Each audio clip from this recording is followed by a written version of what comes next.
In this video, I'm going to show you how to buy and sell on MetaTrader 4. Now, the first thing you have to do, of course, is open MetaTrader 4 and sign in to your broker.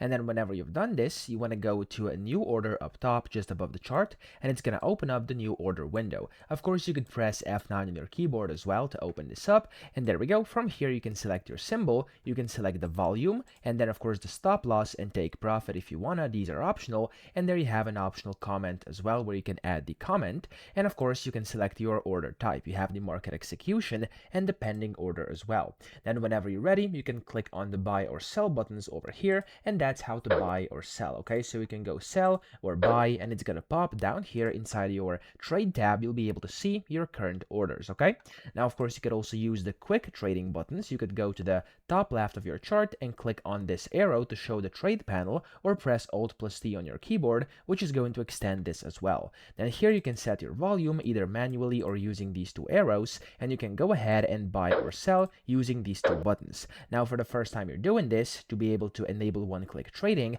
you'll have to basically confirm something on your screen. There's going to be like a prompt. You just basically have to read through it, and if you agree, accept it and confirm it, and then you'll be able to buy and sell using the quick buy and sell as well. So that's how to buy and sell on MT4. I hope this video helped you out. If it did, please subscribe to the channel and help me out as well.